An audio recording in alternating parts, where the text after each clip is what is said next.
2, I would like to Dr. Anita Swanson. Dr. Anita Swanson is the program coordinator of the Texas Technology Access Program. She brings an experience as a practitioner and professor of music therapy. Dr. Swanson has served in a wide range of clinical populations utilizing AT with individuals with on the autism spectrum.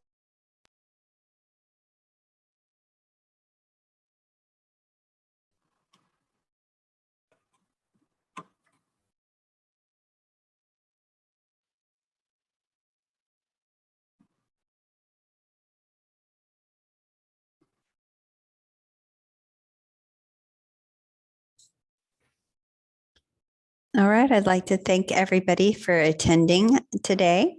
I'm going to do a brief introduction of our speaker, and then I'm going to let her take the floor. So our presenter today is Diane Teran, and she's a licensed master social worker. She earned her undergraduate and graduate degrees in social work from Our Lady of the Lake University in San Antonio, which is also the city where she was born and raised. Let's see.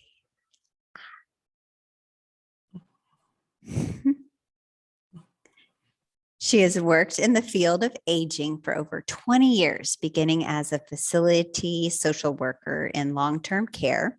She spent 17 years with the Alamo Area Council of Governments, also known as ACOG, and the Area Agency on Aging. She has held several positions with the Area Agency on Aging, from direct case management to caregiver services, coordinator overseeing the agency's national family caregiver support and health and wellness programs. On June 3rd of 2021, she celebrated 2 years with the Alzheimer's Association, San Antonio and South Texas chapter as the program manager. She is a recipient of the 2018 Home Care Hero Award from the Alamo Area Home Care Council for her work in the field of aging. She was also recently named the 2020-2021 Field Instructor of the Year by the University of Texas at San Antonio School of Social Work. She is a member of the National Association of Social Workers. So Diane, welcome, and thank you so much for presenting on Alzheimer's and dementia today. And I will let you take it from there. Thank you so much, Melanie. Thank you. Gosh, that was a mouthful. So thank you so much again for having us at Accessibility Fest today. And absolutely, I am going to be presenting on what we call understanding and responding to dementia-related behaviors. And I want to say ahead of time, please, my internet, I'm working from home like many of us on this kind of virtual world. So sometimes it's a little bit shaky. So hopefully the slides will come out clear, but I did attach it to our agenda. So you have the slides in another handout. So let's go on today. So really, today's goal is to review the challenging behavioral aspects of Alzheimer's disease and strategies that we use to help address them. So by the end of today's program, I hope that you'll be able to identify some common triggers for behaviors associated with dementia, to explain the process for assessing and identifying challenging behaviors, and to list and address some common dementia-related behaviors. And we'll focus more. We know that there can be, numerous things that are happening with an individual with dementia, but some of the more common, what we call behaviors that can happen, are going to be anxiety and agitation, confusion or suspicion, aggression, repetition, and wondering. So, and again, we know this is a very challenging subject. So we'll walk through this together. I know sometimes we don't have an answer for everything, as challenging as this disease is, but hopefully, again, this will give you kind of that base to really connect and try to figure out what may be going on if you have a loved one that is exhibiting these behaviors. So some of the most difficult behaviors for caregivers to understand and address really happen in the middle stages of the disease. So we have what we call early, middle, and late stages in this journey with dementia, Alzheimer's and other related dementia. So again, most people are seeing these different behaviors probably in what we call our middle stages. And behavioral symptoms can really be caused by a lot of things, right? So it can be maybe physical discomfort, you see in here. So maybe sometimes there could be fatigue, hunger, thirst, pain. Maybe there's a full bladder, when they're not able to really tell you things that are going on. Maybe it's the room temperature, right? That's uncomfortable. So really looking at that, there may be some physical things going on. Behaviors can also be triggered by maybe overstimulation, sometimes feeling like, if there's an active day, really busy, an individual with dementia can maybe get, again, that overstimulation. Maybe there's sadness and loss. Maybe there's some boredom if there's not enough activity for them. And we know that isolation or changes, and obviously, gosh, throughout this past, almost 2 years, isolation has been a definite challenge for everyone, especially those with this disease and kind of their routine, right? So, or the living situation.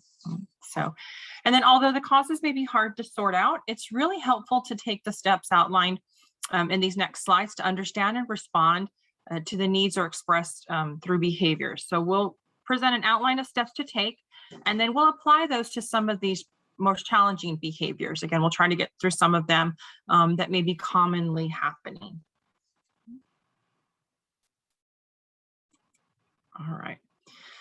So today we're going to explore how to understand and address common dementia-related behaviors. And again, so I kind of preface this, we have this really great presentation. It's another presentation that we have called Effective Communication Strategies. And it really just talks to us about along this journey with dementia, right, knowing that eventually our loved one is not going to have the verbal ability to express. So, when I know I'm hot and I can tell you, I'm hot, it's hot outside, and I can verbally say that. As this disease progresses, that person's going to eventually lose that ability to really express. So just backtracking and realizing, right, this is kind of that underlying reason why there may be some behaviors that are happening when that person is losing that ability to really, right, connect and express that to someone. So it may come out, right, in these, what we call behaviors. So really looking at some common steps that we want to take and really trying to figure out, right, what they're trying to say. So the first part is going to be detect and connect. Then, of course, address physical needs first, and then emotional needs. And lastly, we want to kind of reassess and plan for the next time, right? So we know that sometimes it may work for a while, your technique may not be working, and to see what may have happened. And I do want to say that again, if you don't have it available, if you didn't go on before, I did attach the slides, and there is a workbook I'm going to be kind of referencing today. It's just little vignettes kind of talking about the certain behaviors, and we'll put these steps to those little vignettes. If you don't have it now, I'll definitely read it, and we can kind of go through a little bit of that.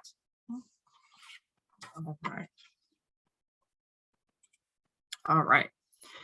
So the first step in understanding and addressing behaviors is to really detect and connect, right? We say, and by joining that person's reality. If you've heard that before, right, they may no longer be in our reality, right? They may not be here October 2nd, 2021 today, right? So there may be in their mind somewhere else. So really having to join where they are in their reality.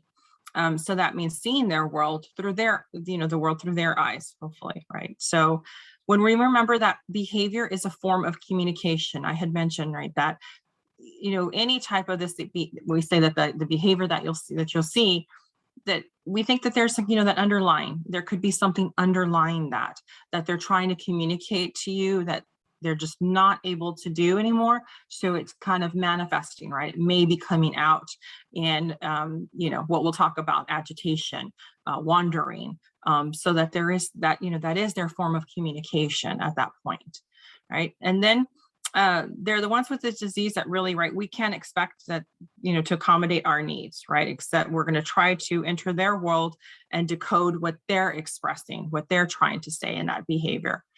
And sometimes we simply can't figure out, right, what that behavior is coming from, what happened, what they're trying to communicate. So, but however, if we want to connect to them, if we want to try to figure it out, it's really us trying to attempt to understand what that behavior is, right?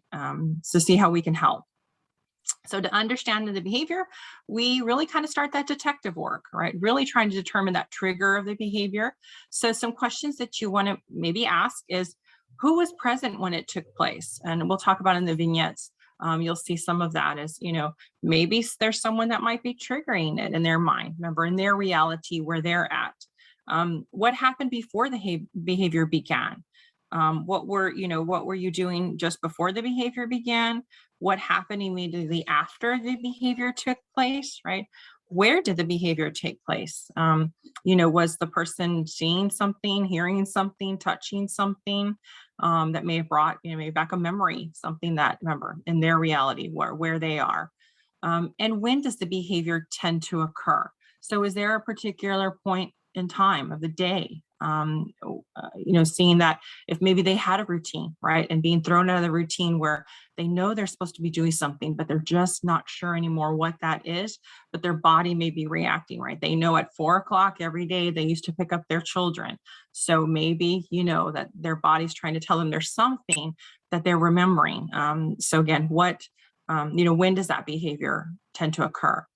And how did you react, right? As the person that may be with them, sometimes definitely we say, our reactions when we get anxious, when, we get upset, they might be feeding off some of that. So really thinking about how we're reacting to what they're expressing. And then you want to connect with the person as you assess the situation.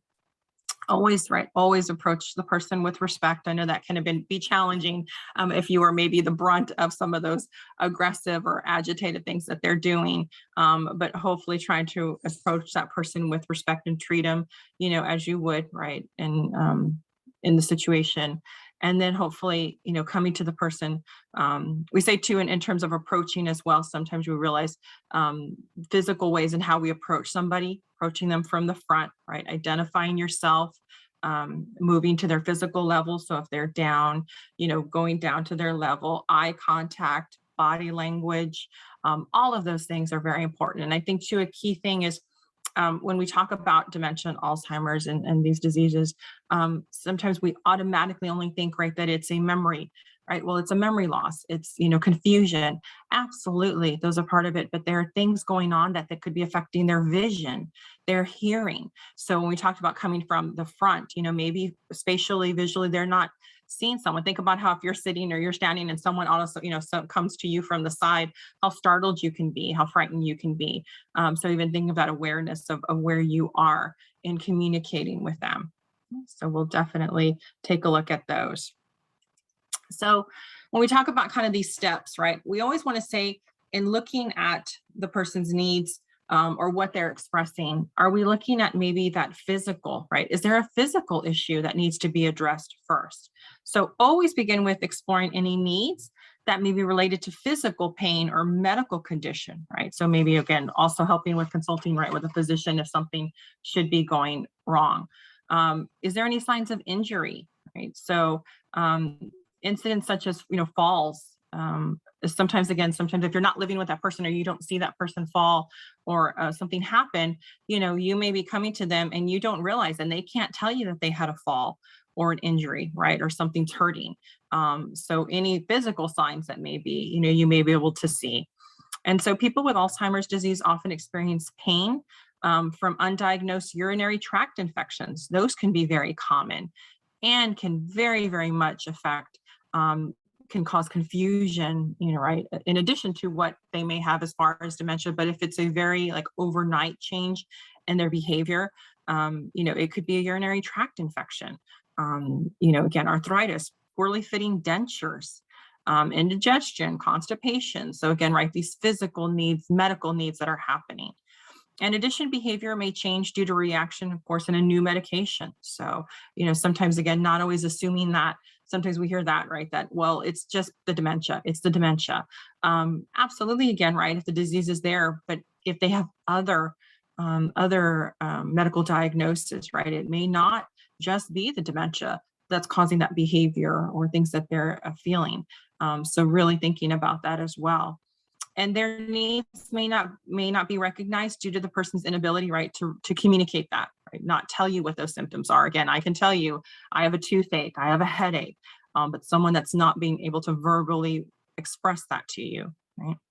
And note any unusual behaviors or symptoms, and definitely, right, we want to report that to the doctor as soon as possible, because sometimes, again, if we treat that, of course, the dementia, Alzheimer's doesn't go away, but it may treat what is actually affecting them right then and there. And then second, we want to check for physical discomfort due to environmental issues, right? So restrictive clothing, lighting problems, uncomfortable room temperature. Again, I used to see this a lot in the long-term care facility, where sometimes what we deem as inappropriate behavior, right? Someone taking off a shirt, a jacket. Again, just remember, right? We can say, I'm hot. I don't, I want to change. Imagine not being able to express that. So how would you normally express that you're hot, right? Wanting to take off what's bothering you, right? So normally we know that's when that's appropriate, when it's not to take off our clothing, but someone who's not being able to express that, it may come out, right, in that. If there's a discomfort, right, in the temperature or room temperature, water temperature while they're getting bathed, all of those things. Additional common causes of discomfort could be, hunger, thirst, the need to stretch or move around, the bath, using the bathroom. It could be too noisy, too quiet. And again, being in an uncomfortable position. So many, many things that can add to that physical discomfort. And then, adjusting the environment as necessary, right, to make that person more comfortable. And so during the physical assessment, again, just continue to connect, right? Continue to reduce that agitation and upset related to the pain. So now sometimes during that, if we want to look again, looking at these steps, then we might want to look at what this behavior is causing. Maybe it's an emotional need, right? So addressing that person's emotional needs. So think about how the situation feels that for that person. Is this usually this can be usually the basis for his or her behavioral reaction, right? So remember focusing on those feelings instead of the facts. We had some of that, I think, again, just example, a lot of time during this unfortunately COVID, I was listening to a lot of caregivers say that their loved one kept saying they wanted to go home. I want to go home. I want to go home. And some of that, we kind of maybe, did some investigation. And I think, right, home for a lot of people can be comfort, can be, right, warmth. And just think about how we're all been feeling, right, this anxiety with COVID and worrying about going out or staying isolated, right, being home to be safe, how that can make us feel. So again, thinking that maybe home to them, they just needed comfort. It wasn't, physical home, but maybe just being comfort and being, feeling that safety. So that the behavior of really that repetition, saying, I want to go home, may have just been more of that underlying feeling of, anxiety and sadness about dealing with what's going on. And we always just suggest if, try to, I know it's hard, we are human, avoid correcting, right? So if what people say are inaccurate, remember that you're connecting with them where they are, right? Not where you are. If it didn't go that way, you kind of have to weigh out, right? Does it really matter if the story went this way, if they're telling it, if it's the truth, or, are they comfortable and happy telling the story, right, the way it is? So really trying to, not convince them, right? We're not going to convince them that what they're saying is wrong most of the time. So, and escalating that agitation for them. So thinking about that. And then a lot of times you have to know, let the person know who you are and that, you're there with them, right? Safety, comfort, that seems to be, just an underlying need, right? For under all these behaviors is if hopefully they know that you're there and you're trying to help them, deal with the situation. And then, although you may not understand, right, the exact meaning of the person's message, you can usually identify the feeling behind it, right, that emotion behind it. And so hopefully this will kind of help you de-escalate the situation, so that you can direct them elsewhere, right? Hopefully, remember, right, these are just some of these directions and suggestions. Some of them don't always work, but hopefully that would de-escalate any of those things. And so again, even if you're not able to understand what the person's trying to convey, trying to hopefully reduce that frustration and anxiety. And then finally, helping that person redirect some of that energy, right? So if we can get them to more of a behavior that's soothing and enjoyable, again, hopefully the goal of that. And I'm going to play next is going to be a video, and Rose, and these videos that you're watching are real people, real family caregivers, are part of our association. So Rose is going to talk about redirecting some of her mother's agitation.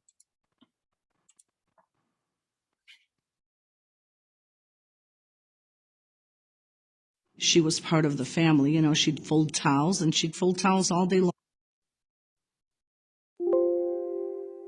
long some days. Just, you know, put them back in the basket, and then she'd give them to her, here's some more towels. And it may sound like it's cruel, but look, it kept her busy. It kept her movements going. It kept her, you know, just kept her occupied, and it made her feel wanted and that she was contributing. We created a routine for her that worked for her around her agitation and, you know, her sleep patterns. So every day she was in the same routine for the most part. And every day she did something. She was always in the kitchen every day helping do something. Sometimes she'd rinse dishes, but she was always near the kitchen sink because she spent most of her life in front of the kitchen sink. Now she was just doing it in different ways. And going for a walk, going out in the car for a drive, walking around the yard, you know, watering plants.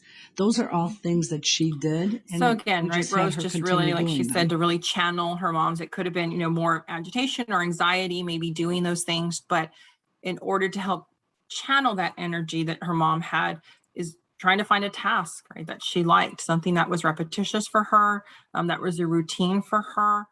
So again, hopefully getting ahead of maybe would have been some agitation or irritation with her, you know, anxiety, things like that, really addressing that with an activity. So kind of the last step in really reassessing and planning for next time, right? So the final ask, you know, that you can ask yourself whether, you know, the response helped, right? So if you tried to do certain things, if your loved one had a communication issue or, you know, had a behavioral issue, this is what I did. And kind of looking back, did it work? Did it not? Right. So again, detecting and connecting, you know, joining that person's reality. How did the situation look now to the person with dementia? Do we need to explore other potential causes and solutions? You know, what could you do differently? And then once you settle on an intervention that's effective, you know, again, trying to, you know, if that issue arises again, then you'll know, right? This is something I tried that was helpful, right? And assessing periodically, because we've heard plenty of times, you know, for a while it'll work. And then all of a sudden it stops working, you know, so having to start right again from the first step, or, you know, talking to others, what may have worked for them, really trying to recognize, you know, again, if there are signs that it's returning that behavior, like what are those, right? Did you notice that there were specific signs that behavior may be coming back on? How quickly do you need to respond? What to try and in what order? And how to assess for the effectiveness of your interventions. And again, what to do in the situation if it escalates, if it does, right? If you're trying some interventions and it keeps escalating, you know, thinking about and identifying those things, and who can help you get the assistance that that person needs. All right. So again, I mentioned we're going to use the same steps. You'll hear me kind of going through these a little bit, but we're going to apply these to some actual, remember those kind of common behaviors that may be happening. And this one we're going to apply. We're going to look at anxiety or agitation. And then in the vignette, again, I know you don't have it in front of you. I'll read a little bit of it. And again, I'll walk you through some of this. So we're going to look at Anne. So in Anne's situation, and we'll explore how do we take these steps based on her situation and what behavior maybe, you know, she was exhibiting. So Anne is a 75-year-old woman with Alzheimer's disease. She was pacing the hallways in her house in the evening saying, "I need to go. I need to go." She would not stop walking even for meals. Her family would give her sandwiches to eat while she was walking. Though she used a cane, she was getting blisters on her feet and had lost weight from not eating. Her family would ask Anne to sit down, but as soon as she sat, she would immediately get up and start pacing. She had worked for 40 years as a nurse on the night shift, and her agitation began every evening. Her shoes were worn and she appeared to be in pain as she walked. Right?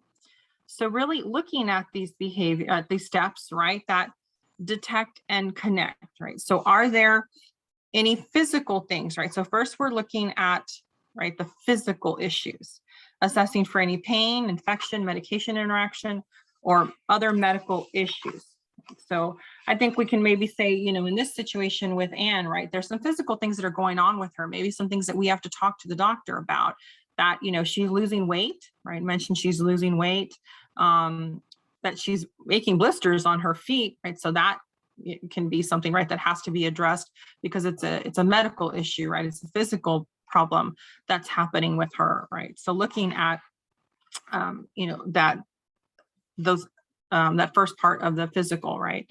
And then if we're looking at emotional needs, right? So is there something that's going on, emotionally, right? Where she's saying, I need to go. What could be that underlying emotion with that? And I think, this is kind of key, right? Some of those things that we say, we have to be detective.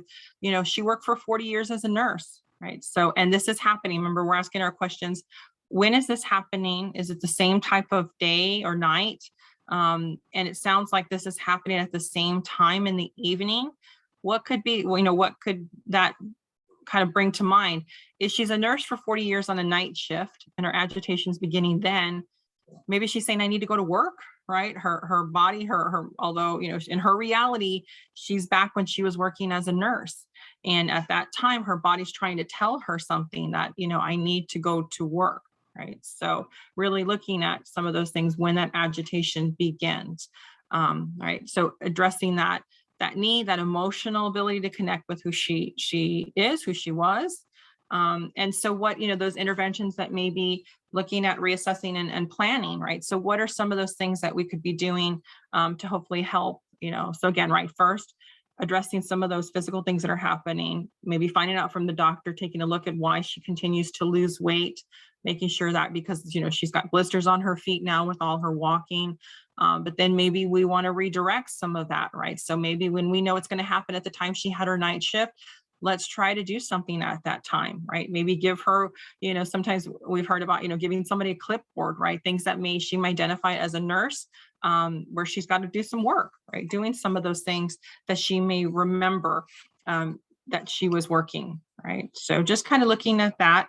And I'll definitely help you open up to, questions at the end, because I know that some of this, it's not it may not, you may have experienced in your family or your loved one with a particular behavior, and this may not be the exact, but just trying to, again, look at these steps with different common behaviors. So, right. So just kind of looking at that. And then, so we're going to go, the next one that we're going to look at that's kind of, again, more common behavior is what we, have as confusion and suspicion. So when someone with Alzheimer's disease is confused, he or she may not recognize, familiar people, places, or things. When this confusion is accompanied by suspicion, right? A lot of times people are saying, right, that you stole from me, you took things from me. The person may accuse others, right, of stealing, being unfaithful. It can be very difficult for caregivers when the person can't remember, who that caregiver is, right? Or what that caregiver is like, that they would have never stolen, money from them or things from them. But they don't know that, right? They don't know that anymore, that that's not the person that would do that. So in the little vignette in this, and we're still looking at Anne, but we're going to look at confusion or suspicion. So when Anne's family comes to visit and evening begins, she becomes very suspicious that people are trying to get into her house and are watching her through the big picture windows. She becomes suspicious of her family for not making the people go away, and that they all must be in cahoots with each other, right? So again, kind of looking at, how are we going to detect and connect, right? We're going to try to stay calm, right? I know that's, if she's accusing, it's hard, right? When somebody's accusing you of doing something or not doing something, but maybe trying to stay calm, right? So if your demeanor is calm, then hopefully that'll, lessen a little bit of her agitation, or at least not escalate her agitation, wanting to, really that confusion or suspicion of someone. And so what is the confusion or suspicious behavior, right? What is it happening? With whom? Who's there, right? So again, she says every time her family comes to visit, an evening begins, right? So the environment, right? If we're looking at these picture windows, sometimes she may not, some people don't know that they're looking out windows. Maybe they think, or sometimes we've heard two people looking in the mirror, or if you see reflections of people, they may think there's more people in their room, right? Or themselves. So really becoming suspicious. And again, if the family, that the family's in cahoots, that she wants them to go, that they're not helping her make them go away.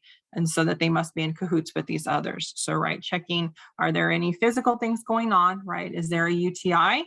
Maybe she's a little more confused and suspicious because she might have a urinary tract infection or another medication issue, right? Addressing those emotional needs. Does she feel like she's being supported? So sometimes it may be, that trigger, something from her past, right? Something that's going on. So in addressing that emotional need, sometimes it might be just, I'm going to take care of it, right? Why don't you go in the other room and I'm going to check out who they are. I'm going to see who's, who that person is, who those people that are coming, right? So that hopefully safety, that you're taking care of that situation, you're helping them, with that. So, right, maybe looking at emotional support with that. And again, right, reassessing sometimes those interventions that you're trying when that person is confused or suspicious of something may work. What did you do? Again, did you tell them, I'm going to take care of it.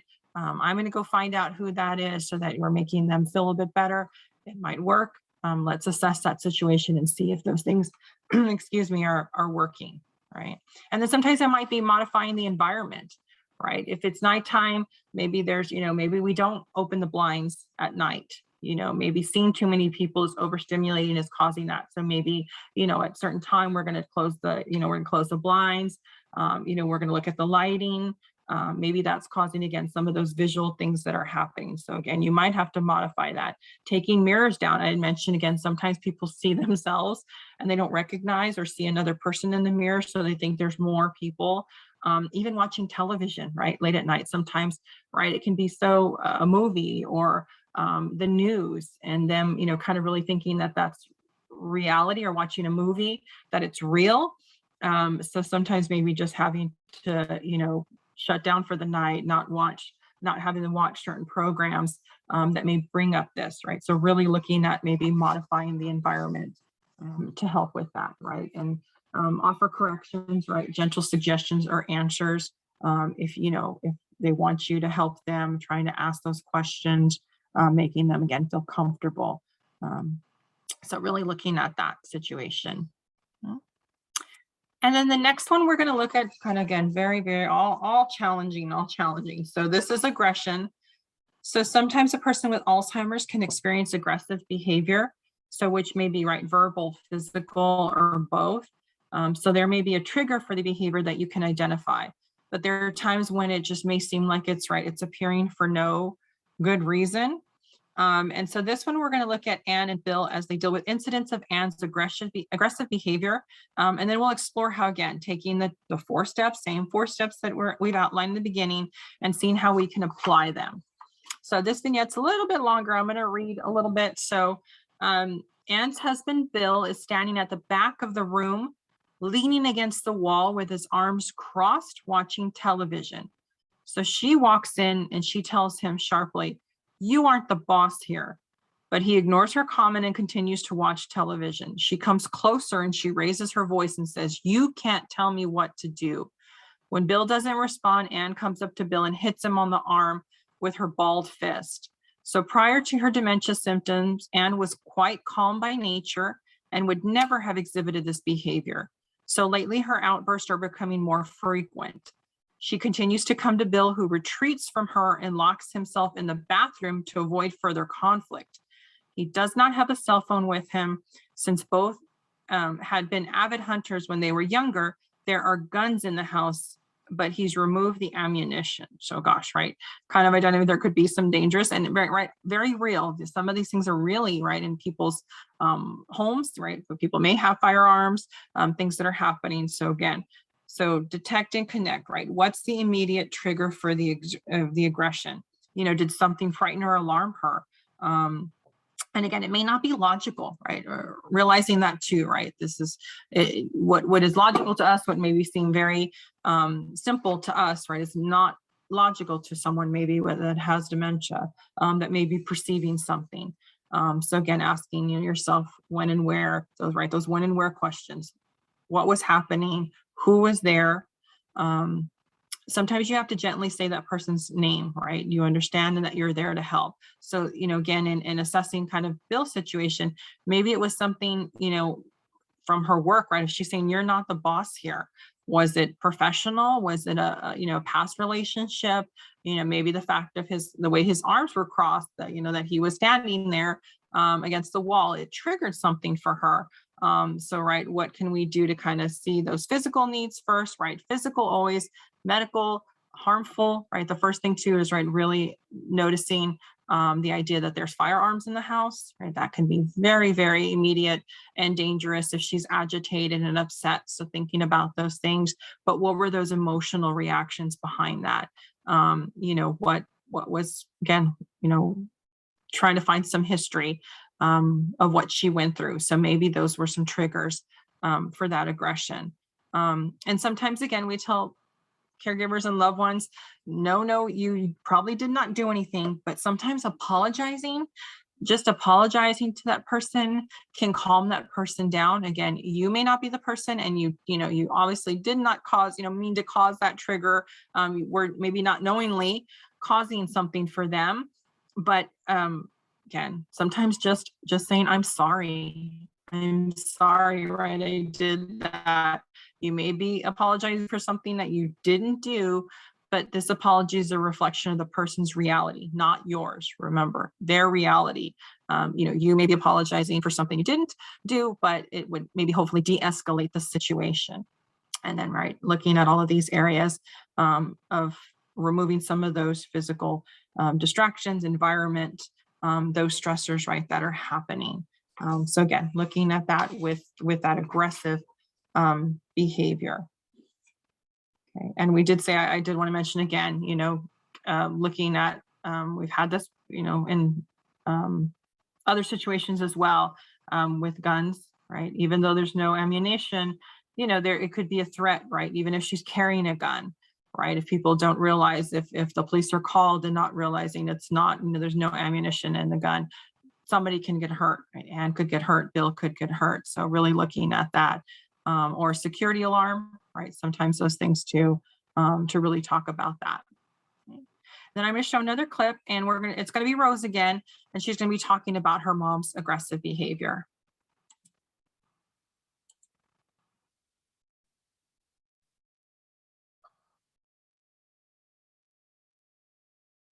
On the tough days, my husband and I would switch off. And my mom had forgotten all her English and had gone back to speaking only Greek. So she just spoke Greek, and my husband doesn't speak Greek, so it was perfect. So when she was agitated and she was cussing and yelling and saying all kinds of obnoxious things, my husband couldn't understand. So to him, it didn't matter. So when she was in that mode, we'd switch off, and, he'd take her for a drive. She'd stare out the window, eat fries, and she'd be fine. And they would give me a break to really decompress from some of the stuff she was saying. That I think she's got a lot of good saying key points, and right, some of those underlying things. I'm a human being as well. Where and she mentioned about her husband, personally.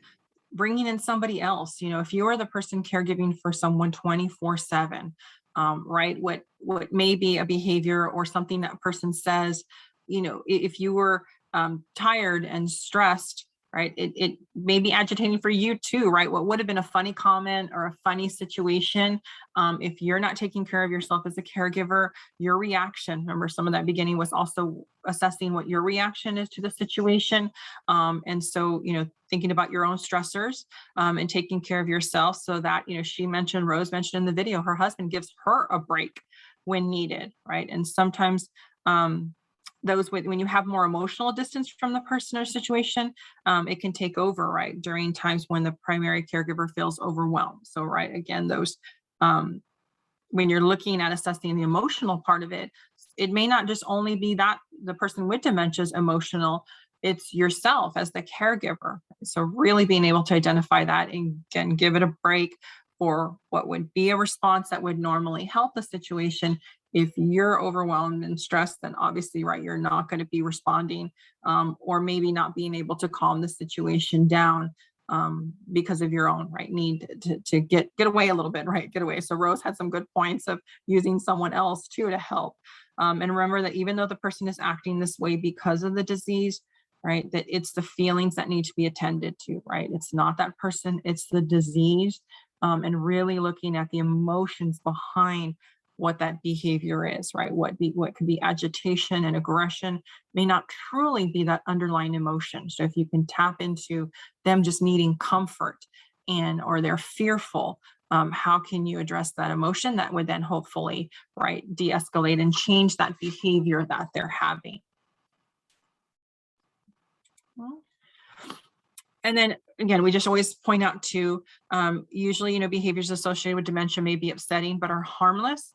But this is not always the case. So in more rare situations, a person may become dangerous to him or herself or others. And if the person is putting him or herself in danger, we always please recommend, again, I know it's hard, it's your loved one, it could be a family member, a friend. You don't want to always, call, but if 911 has to be called if there is a seriously unsafe situation, if it's scary, it's your right and your responsibility to call when the situation has escalated to a critical level and people's safety is risk. Of course, we always say if you do call 911 to please make sure that you tell the dispatcher, that the person has Alzheimer's, another form of dementia. So hopefully, again, as they're responding, they will respond appropriately. And when the emergency responders arrive, that they're taken for assessment if needed, and that everyone, gets understands the person's diagnosis, when that happens. So we just always kind of add a little extra in there because it can, again, like it said, some of these are mostly harmless, but it can get to that point, that escalation, if it is harmful. Another kind of common behavior that we hear about is repetition, right? Probably the one I hear about the most and saw that during, throughout my career. So people living with Alzheimer's disease may repeat words, questions, or behavior, right? So sometimes it's about them tapping into something that's familiar to them, right? If it's, something in their language, something that they used to say a lot, that's why, right? They're connecting to something that is still familiar to them. So that's why you may be hearing that over and over again, right? But this can be frustrating for those who have to hear that, right? We're in contact with that person and hearing it, often. So we're going to hear a video next, first from Dr. Fazio, and he's going to talk about addressing repetition.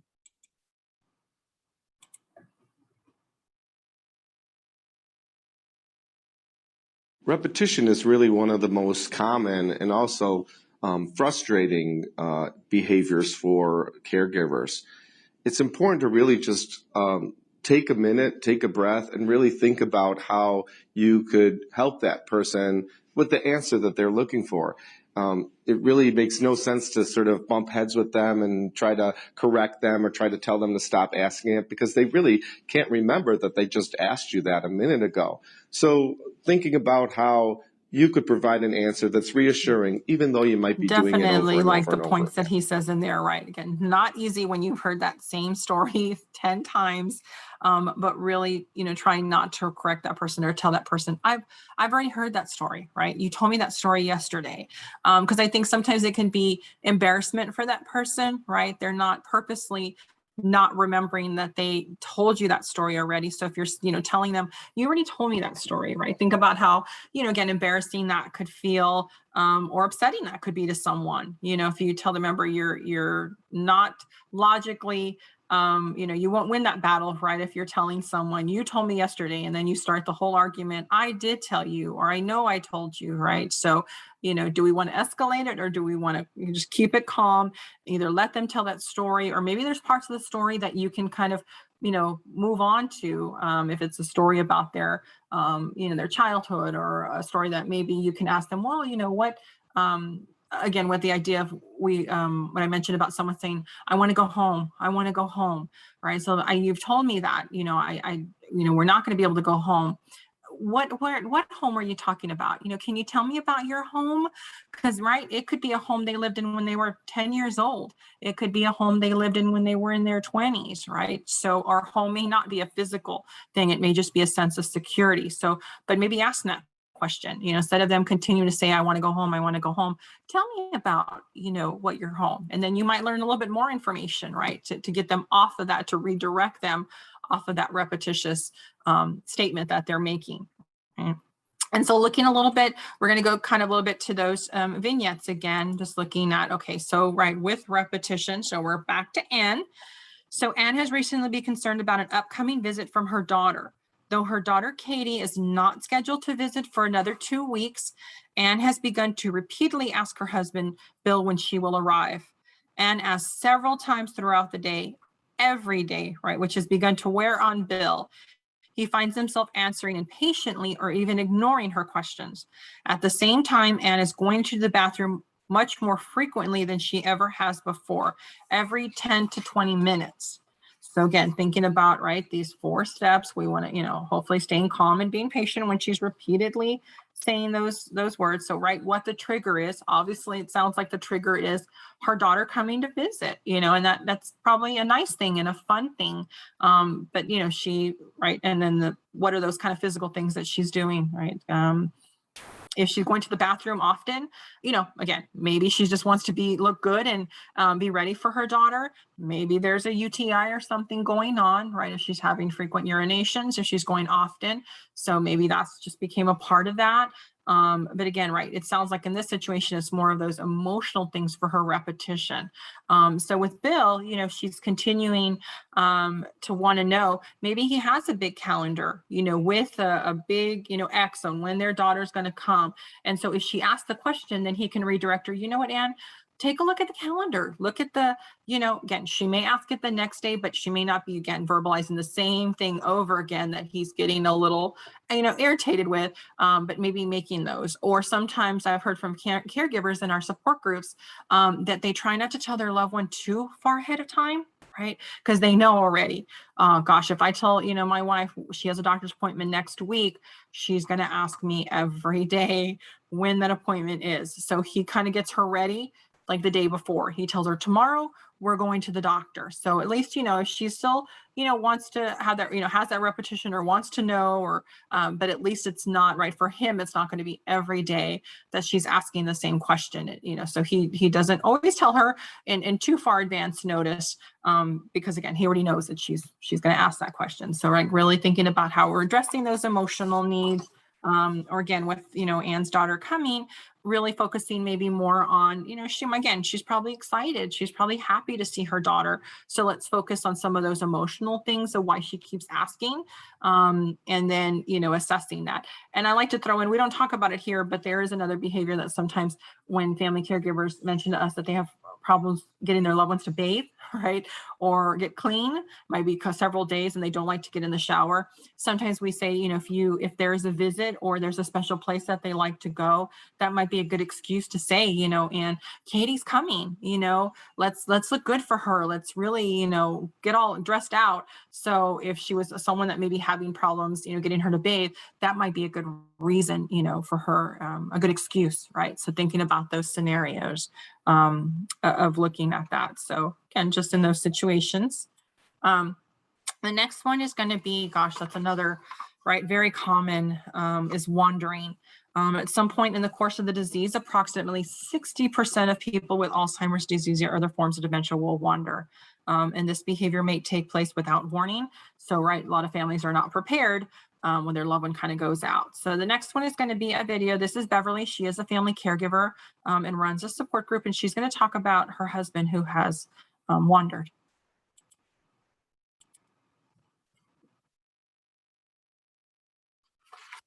Later in this journey, and I call it a journey, he decided that he was going home to his wife. And one New Year's Eve, he looked out the window and there was a house down the street that had all the lights on, and he decided that that was his house. And it must have been, I'd say, at least 2 below zero. And he was going to leave.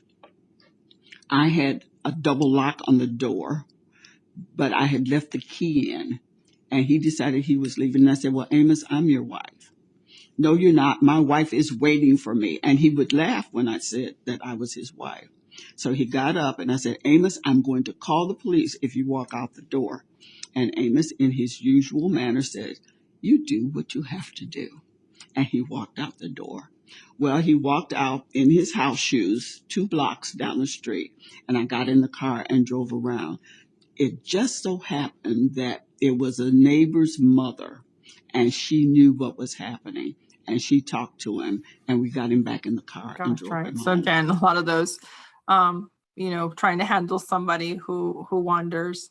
I think really, finding, I think she brought us some good points too in, right, not arguing so much, right? Kind of let them. I always think too in these situations when I hear from other caregivers is also, the ability to have neighbors, right, that know that your loved one, what they look like, that they do walk around the neighborhood. I use a very personal example. We actually have a neighbor right now. It's been a challenge. It's hard to see sometimes, but she wanders quite frequently. But like I mentioned, the neighbors know, we know her, we know what she looks like. So when she's out and about, we kind of keep an eye on her. There's some other things, obviously, right, that her husband is trying to put in place. The police did just get called out recently because there was some, with trying to stop her from wandering. She got upset, but they're trying to put some things in place, so really, but identifying that this is a very challenging, maybe sometimes in those situations, right, when we're looking at these steps, right, so that emotional, maybe there's some understimulation, if they're at home all day long with not a lot of activity, right, sometimes it's hard to kind of keep somebody active at home. So maybe, she's just bored, right, a little bit of boredom. So if she was active right throughout the day, maybe at night they're more tired, so they'll sleep better, not wander as much. So really thinking about addressing maybe some of those emotional things that are happening and keeping people active. And then right, assessing what are some of those things to put into place. Sometimes people do put locks. I know that's a safety, right? We always say that can be a safety issue too if they're by themselves, right? You never want to lock somebody in a home or in a gated area without their ability to be able to get out. But if you're home, maybe it's putting an alarm. We've heard again of some caregivers that kind of put a chime. They've gone to like the local hardware store and put these chimes on the back door, the front door, so they know if they hear that their loved one has opened the door, to go out, or if there's a safe place, right? Maybe there's a garden area that you can have where it's a safe place for them to continually walk and wander a little bit, because again, sometimes, right, that, or looking at, right, those physical needs. Sometimes if somebody's wandering, are they looking for the bathroom? Do they need to go to the bathroom? That could be an indicator, right? So they might be looking for something if they're wandering. So maybe again, addressing that. Some of those interventions, again, they may work, they may not, but just really assessing, what that is, and that can help. We always say too, sometimes people have those medical alerts, right? So that are GPS is so right, no matter where they go, they'll be able to be located if they do have to call 911 or if they get lost, that they have some way to identify, right, who they are. Okay. And I'm really, like I said, I know there are a lot other behaviors, I think, and challenging things that families can go through. But I hope I've kind of given you at least again that guideline with these 4 steps to really just try to assess what could be happening, with that behavior, right? Again, is it medical? Is it something that needs to really be addressed that's affecting that? Is it more emotional? Things that need to be addressed with that situation? There should be, right, behavior is typically a way for that person to communicate, since they can't really verbally tell someone anymore. So that behavior is them really trying to communicate something to you, and trying to be a detective, right, and try to figure that out if possible. And I think, right, underlying is their safety, their comfort, right, that they feel like you are there to help them, can make all the difference, right, in de-escalating a situation to make them feel safe, and that you're going to help take care of that if possible. I'm just leaving with a little bit, of course, again, as situations change, again, things when you're reassessing and you're going, gosh, I don't know what to do anymore, right? I don't understand what's going on, that you're able to connect with us at the Alzheimer's Association. So we have a lot of great resources, alz.org on our website. You can always go there for caregiver resources. The presentations that we do, All's Connected, that connects you with the staff, with other caregivers. Always recommend to people to please put Our helpline, put that in your phone if you can, the 1-800-272-3900. That is a 24/7 helpline. So any time of day, again, if caregiving for someone 2 o'clock in the morning, they are up, they are wondering, and you're just, need some help, call the helpline. The staff does answer. It's not just machines. They are highly trained staff that will talk with you and try to work with you and guide you on those things. I do also recommend, if you are a family caregiver, support groups are wonderful. You get to hear that first and foremost, you're not alone, right? And that, there are others when maybe things that you've tried no longer work, or you're just kind of at a standstill with trying to figure out what'll work, that you can get some feedback, some support, some suggestions from other caregivers that have gone through it, been through it, maybe not exactly your same situation, but kind of know again, and these behaviors that are common probably have gone through a lot of these. So absolutely, we do support groups right now virtually. We do have some in person, but all of the programming that we do can be done virtually. So really, again, recommend. And then our education programs, again, are available. What I did today, our effective communication strategies, there are all kinds of education programs that are online. And again, that we do online, but in person, live like this. So I'm going to leave you with that. And then I'm just going to leave. This is a great, Sandra, she's talking about her mother in the late stages.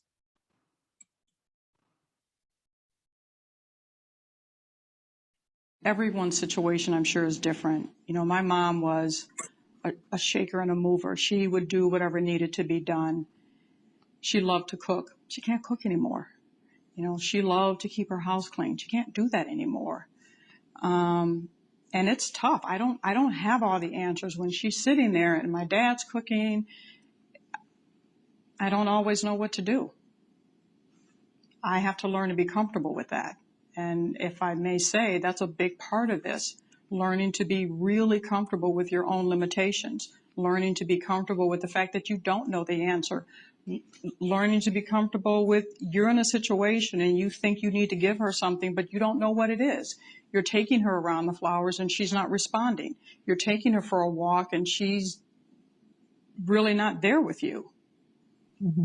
I love that ending video, because I think you're right. It's the key to all of this presentation, right? We know that the behavior of someone with dementia is not always predictable, that you may not always know how to create the response that you're looking for, but to continue to be present. Like Sandra says, right? She's trying, she's attempting to connect with her, even though she may not always be able, right, to convey things back. And that it's okay that you don't know all the answers, but hopefully you'll reach out, to others, to the association, support groups, someone else that can help you and support you on that. Because absolutely, right, this is not easy. And I am going to leave it there. I think we were having, I didn't know if there were any questions that anyone has. I'm going to stop sharing. No question, just a comment. Thank you very much. It has been very helpful.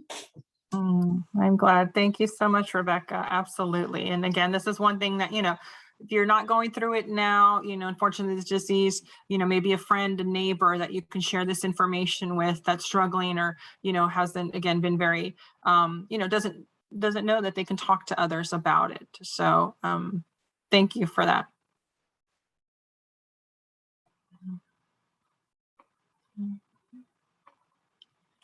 All right. Well, thank you. Thank you all so much for joining me today in this presentation.